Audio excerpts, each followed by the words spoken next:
В одном из сказаний нарского эпоса великого наследия осетинского народа говорится о том, что после смерти одного из главных героев эпоса Батраза Бог уронил на землю 3 слезинки, на месте которых образовались затем святилища.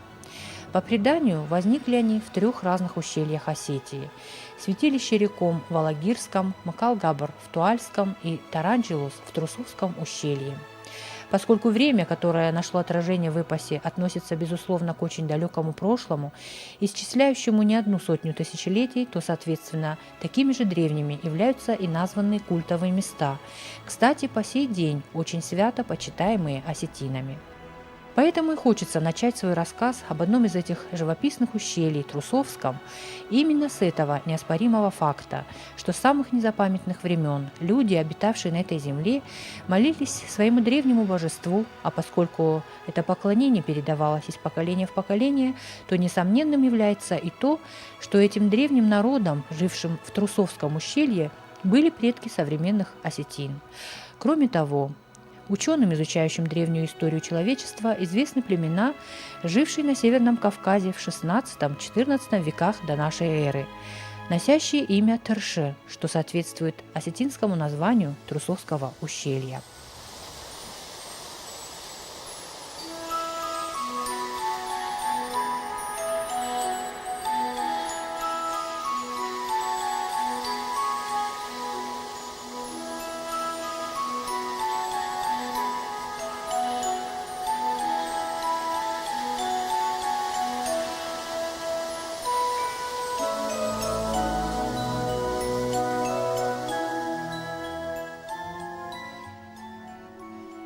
В Трусовском ущелье никогда не велись археологические раскопки, но даже судя по надземным строениям, башням, замкам, комплексу оборонительных и хозяйственных построек, древним захоронениям, сохранившим в преданиях название Сарсиата-Инганта, можно с уверенностью говорить о наличии здесь культурного наследия единственного народа, издревле жившего в этих местах – осетин и их далеких предков.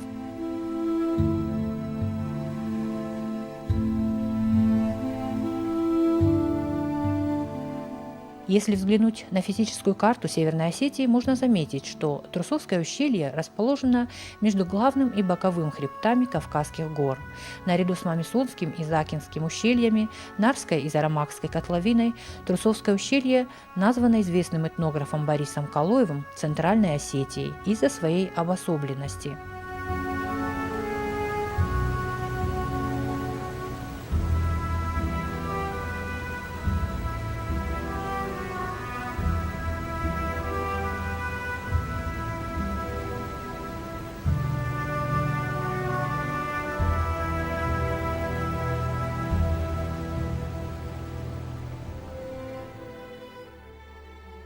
По свидетельству античных авторов Геродота, Страбона, Плиния, предки осетин-скифы пришли на Кавказ через Дарьяльское ущелье еще в VII веке до нашей эры.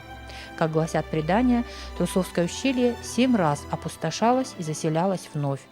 Так, в конце IV века причиной массового ухода алан в горы явилось нашествие гуннов. Впоследствии, в V-VII веках, аланы стали строить здесь свои замки и укрепления. Новая массовая миграция была вызвана покорением алан в 1233 году татаро-монголами. Окончательно Алания была разгромлена в 1395 году. Тогда вновь опустело Трусовское ущелье, и лишь в XV веке здесь обосновались предки современных трусовцев. По сведениям Вахушти Багратиони, в XVII веке в Трусовском ущелье было уже 8 осетинских селений. К тому времени относится и большинство древних строений, сохранившихся здесь.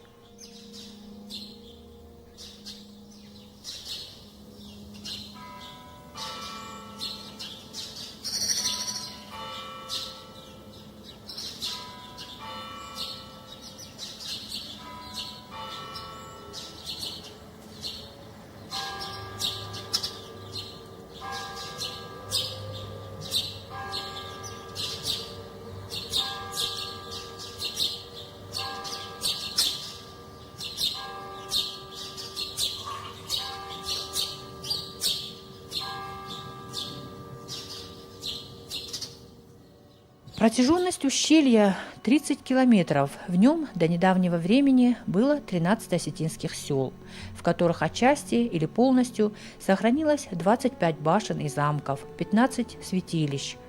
В селах проживали представители 52 осетинских фамилий, выходцев из различных ущелий Северной Осетии. Наряду с Трусовским ущельем с незапамятных времен жили осетины и их предки еще и в соседнем Гудском ущелье, в котором было 11 сел, и Кобинской котловине, насчитывающей 9 сел. В 40-е годы прошлого века осетинское население Казбекского района проживало в более чем 700 домах. Среди них были представители 65 осетинских фамилий. И кроме осетин в 33 селах указанных ущелий никогда никто не жил. Но между тем они относятся к Казбекскому району Грузии.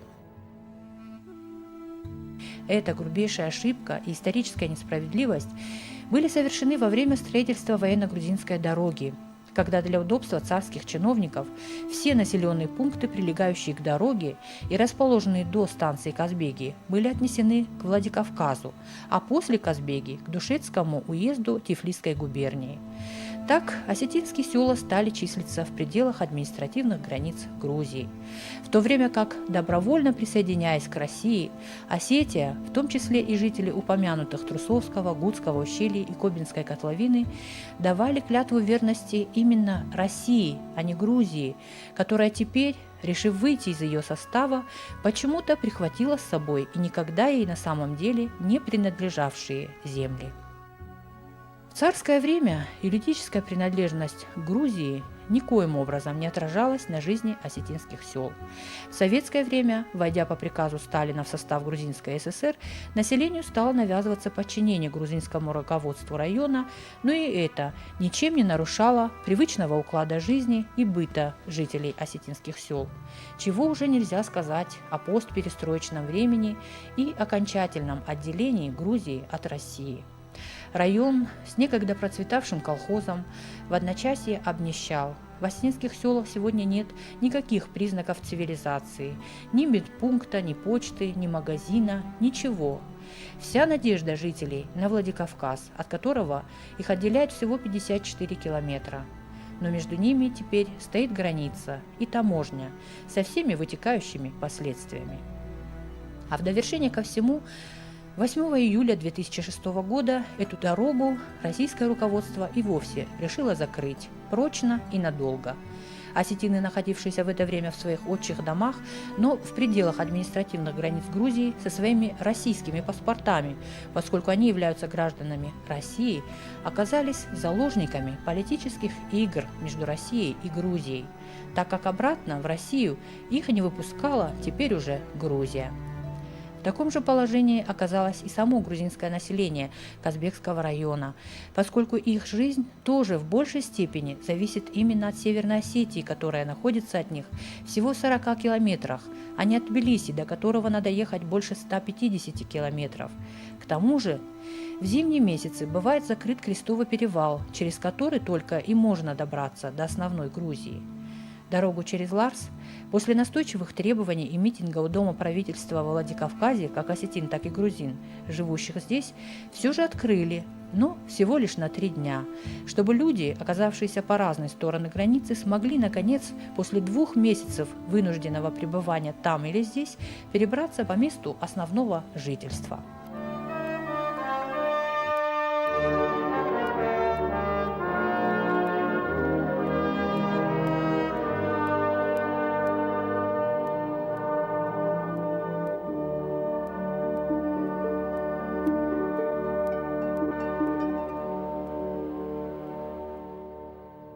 Наша съемочная группа волею случая также оказалась на территории оставшегося за глухой границей осетинского селения Коби. И мы тоже стали невольными свидетелями этого беспрецедентного случая нарушения прав человека. Понятно, что 2 государства, Россия и Грузия, никак не могут найти общего языка и все норовят что-то друг другу доказать. Но политика – это дело политиков, и при этом нельзя так грубо нарушать элементарные права человека. Даже во время военных действий в цивилизованных странах оставляют коридор для мирных граждан, для необходимых передвижений. Тем более, что осетинские села Казбекского района никогда не были собственно Грузией, ибо все его жители являются гражданами России, и вся их материальная, культурная и духовная жизнь протекает в тесной и непосредственной связи именно с родной Осетией.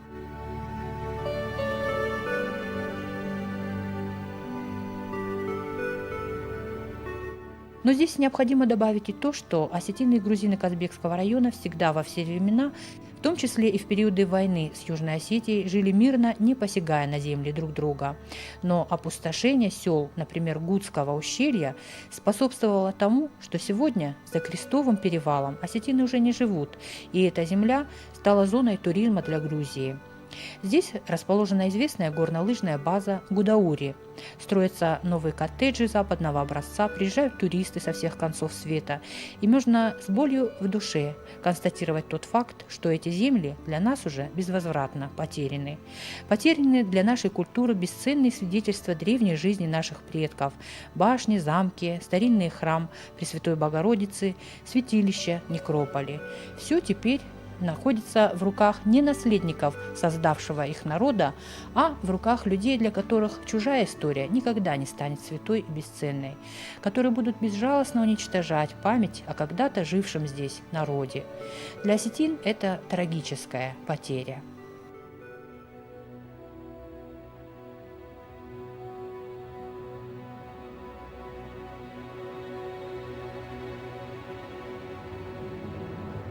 Но вернемся к теме закрытия дороги через Ларс. В селе Некоби остались в основном пожилые люди, дети которых живут и работают во Владикавказе. Оставался там и 90-летний старейшина фамилии Касаевых Павел Иванович Касаев. В сентябре 2006 года его, к сожалению, не стало. А во время наших съемок в июле мы застали его еще достаточно бодрым. Он рассказывал нам об истории селения Коби, о традициях, праздниках, односельчанах. И эта запись оказалась для него последней, так как его сердце не выдержало вынужденного пребывания вдали от своей многочисленной родни, которая не смогла даже проститься с ним, отдав ему свой последний долг. Это смогли сделать лишь несколько оставшихся в остинских селах семей. А ведь этот светлый, добрый человек заслуживал гораздо большего внимания и почестей от всех знавших его людей. Но этого его лишило наше бездарное время и непредсказуемое государство. Именно поэтому очень хочется рассказать об этой удивительно красивой, благодатной, благословенной земле, которой выпала столь печальная участь быть не по своей воле оторванной от единственной и бесценной родины матери. Если начинать с самого начала, то путь в селение Коби, Трусовское ущелье, начинается с Дарьяльского ущелья, название которого, как всем известно, означает «врата Алан», так как этот участок издревле контролировался аланами, а затем остинскими фамилиями Дударовых и Слоновых. За Дарьяльским ущельем следует Арвыком, что в переводе с остинского обозначает «ущелье неба». Здесь находится древнее святилище Аларды, которому поклоняются осетины и во всех других ущельях Осетии. Затем в 40 километрах от Владикавказа находится районный центр Казбеги, в котором, по преданию, в конце XVIII века поселился остинский генерал по имени Казбек. Об этом сохранилась запись в газете «Терские ведомости» за 1830 год. Цитирую. Управляющий горскими народами, здесь генерал-майор нашей службы, родом из остинской фамилии, называющий себя громким именем Казбека. Он умер в 1817 году. Интересна еще одна цитата из газеты «Кавказ» за 1855 год. В ущельях, прорезающих предгорье главного Кавказского хребта и по военно-грузинской дороге, разделяющей этот хребет на две части, гнездятся осетины, потомки древнейших обитателей Кавказа ассов или оссов. Как гласят предания, в Казбекский район, где сегодня находятся грузинские села, после князя Казбека, то есть с XVIII века, направлялись в ссылку представители разных горских народов – грузин, осетин, ингушей, или кто-то нанимался в чабаны и оставался здесь жить. Археологами в районе селения Казбеги были обнаружены предметы кубанской культуры, свидетельствующие о жизни здесь в глубокой древности предков современных остин-кубанцев. В 15 километрах от Казбеги находится первое современное остинское селение Коби, название которого на осетинском «Коб» произошло от имени скифского божества. Кобийская котловина находится на пересечении 4 ущелий – Хевского, Байдарского, Трусовского и Ухадского. По преданию, первыми из современных кобинцев здесь поселились Кобловы или Хитогоровы из селения Нар Туальского ущелья, давшие название и протекавшей здесь реке. Ими были освоены земли в верховьях Наруандона. Затем были заселены селения Ухад, Даллакау и позднее Коби и Бажилан.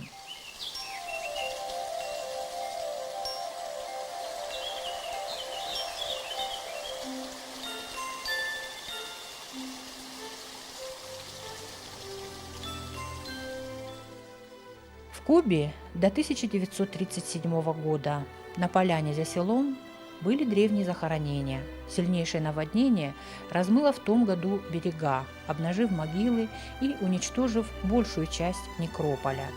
Сегодня местные жители называют его остатки сыртета, то есть памятники. По свидетельству старожилов и судя по былым размерам захоронения, здесь когда-то было достаточно большое поселение. Найденные в могильниках предметы указывали на их принадлежность к предкам осетин. Однако ничего не известно о времени их жизни здесь, поскольку этого не знали и первые поселенцы, предки нынешних кобинцев, появившиеся в этих местах 400 лет назад.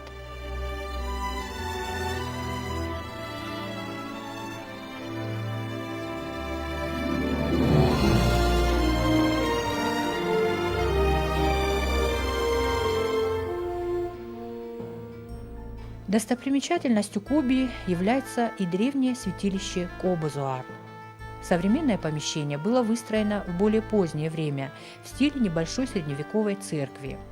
Как нам рассказывал Павел Касаев, до 1913 года сохранялись остатки более древнего сооружения, когда-то представленного двумя круглыми башнями, соединенными аркой. По его словам, арка была тогда взорвана войсками неприятеля, и сегодня от древнего капища остались только остатки былых башен.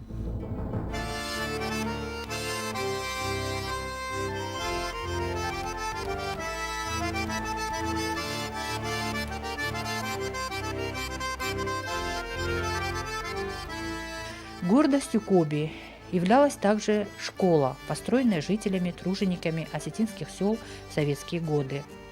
Инициатором создания этой школы был родной брат прославленного осетинского ученого-лингвиста Васу Абаева Семен Иванович Абаев, родившийся здесь. Эта школа была уникальной даже в масштабах всего Советского Союза. Она называлась «Школа коммунистической молодежи». В ней учились выходцы всех близлежащих ущелий. При школе имелась собственная ферма и земельный участок.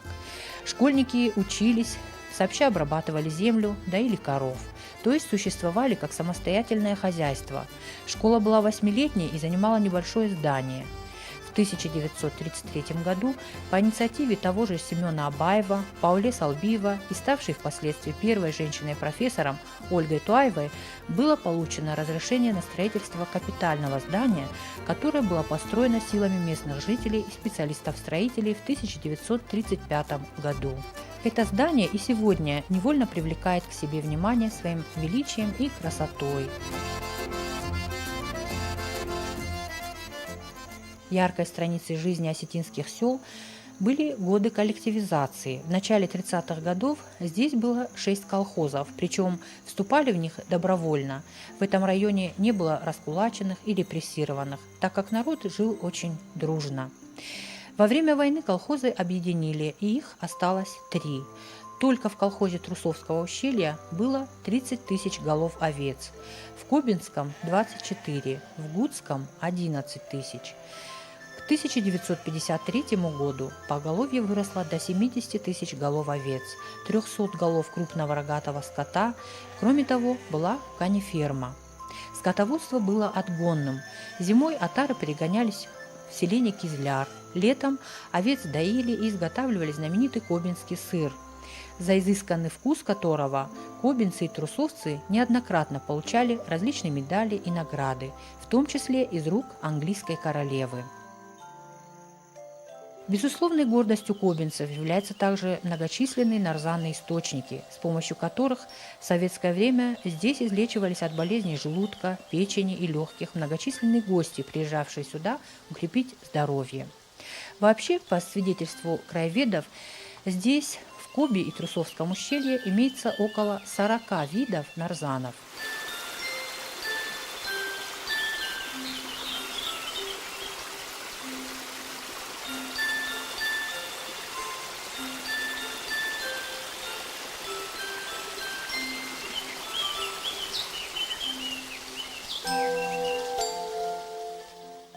А в селении Четырш Трусовского ущелья течет целая река, по химическому составу не уступающая знаменитой Боржоми.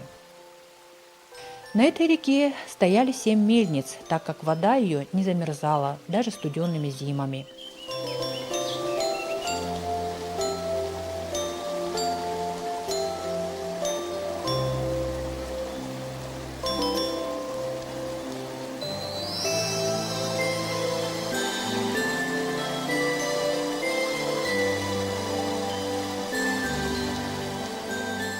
Великолепно также бурлящее Нарзанное озеро, находящееся в долине Аршком. Здесь же, словно причудливые розовые ледники, травертиновые отложения минеральной воды, текущей с горы и оставляющие эти удивительные по красоте причудливые ступени. Достопримечательностью ущелья, безусловно, является средневековая крепость Читоевых, описанная историком Феликсом Гутновым, расположенная на естественном скальном выступе на левом берегу реки Шуатиш-Дон, у ее впадения в Терек, кстати, берущий свое начало тоже в Трусовском ущелье. Природа хорошо позаботилась об обороне Четуйтакау. Подступы к нему чрезвычайно крутые. Вершины и все склоны застроены оборонительными хозяйственными сооружениями, примыкающими друг к другу. В совокупности они представляют стройную оборонительную систему. В фасадной стене на высоте почти 3 метров от земли устроен входной проем. Толщина стены около 1 метра.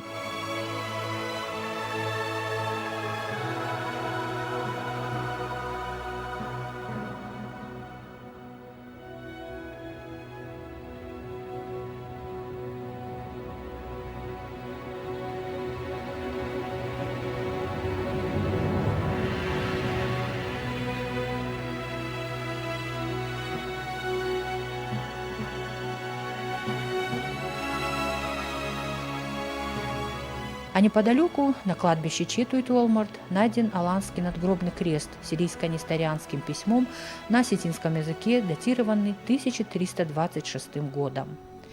Кроме того, великолепные башни сохранились также в селах Абана, Бурмашек, Карата, Кауджимара. Все они и многие другие являются бесценными свидетельствами жизни здесь наших предков, взывающими к нашей памяти и сердцам. Ведь именно история и культура в состоянии создать стойкий иммунитет и условия для выживания в любых условиях для любого народа. И вовсе не случайно дается земным людям великое, не подлежащее объяснению магическое и всесильное чувство любви к родной земле. Ибо только благодаря этому святому, благоговейному чувству и, соответственно, заботливому, бережному отношению народы сберегают все самое ценное и родное для них. Хранить же и ценить чужую культуру люди так и не научились. Именно это обстоятельство и служит бесконечной тревогой для многочисленных выходцев и жителей Трусовского ущелья, в которое, по признанию самих грузин, стало очень модным ездить на прогулку из Тбилиси, в то время как для людей, по-настоящему любящих эту землю, дорога сюда оказалась так неожиданно и несправедливо закрытой.